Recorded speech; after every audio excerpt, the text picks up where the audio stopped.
Mga mapagkunwari, mga bulag, mga hangal.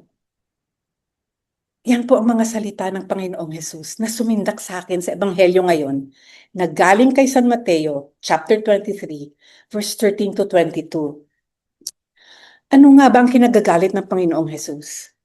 Ang tanong pa niya, alin ba ang mas mahalaga? Ang ginto o ang templong nagpapabanal sa ginto? Masakit man masabihan na mapagkunwari, mga hangal at bulag. Pero ang totoo, madami tayong paniniwala na nakakalito. Ano ba talaga ang dapat iprioridad natin at bigyang halaga? Marami po tayong mga paniwala at pamahiin na pinamana pa sa atin ng mga ninuno natin na ngayon ay naging mga paniwala na lihis sa ating pananampalataya at naglilimita sa atin. Halimbawa po, magpaputok tayo sa New Year para matakot ang mga masasamang espiritu. Alam naman natin na marami ang naaksidente dahil sa mga paputok na yan. Parang hindi natakot ang mga masasamang espiritu. Meron din naman naniniwala dyan na, uy, piyesta na ng simbahan. Mag-donate tayo o magpaaral tayo ng pare para swertehin tayo sa sweepstake. Ito pa po, mga kaugalian sa marami nating mga pamilya. Turo natin sa mga anak na babae.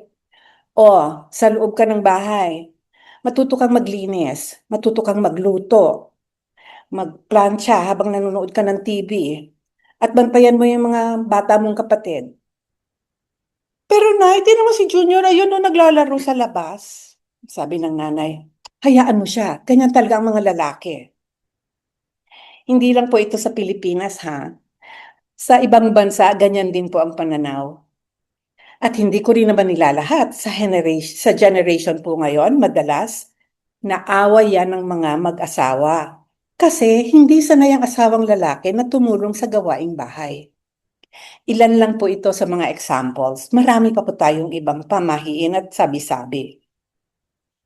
Ano nga ba ang relasyon ng Ebanghelyo ngayon sa ating mga limitadong pananaw at mga pamahiin? Paalaala po ito sa ating lahat na ang mga pamahiin na alam natin, gawa-gawa yan ng mga tao. Paalaala na si Jesus lamang sa pamamagitan ng kanyang simbahan, ang tunay at tanging pinagmumula ng kabanalan at kapangyarihan.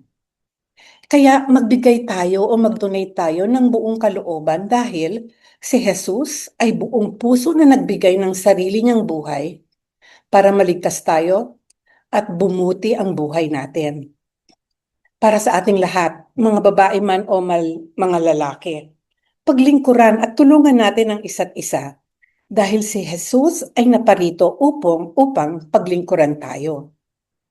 At tulad ng Ebanghelyo ngayon, huwag tayong mahiya. Sawayin din natin ang mga nakikita nating kamalian. Ang lahat ng bagay at ang bawat isa sa atin ay likha ng Diyos.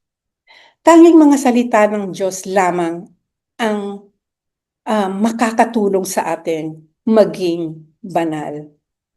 Suriin natin at tignan natin muli ang ating mga pamahiin at mga paniniwala at isurrender natin ang mga ito sa Diyos nang maliwanagan tayong lahat. Salamat po, si Sara Panuhon po ito. Sundan niyo po kami sa Landas ng Pag-asa sa favorite ninyong social media platform. God bless!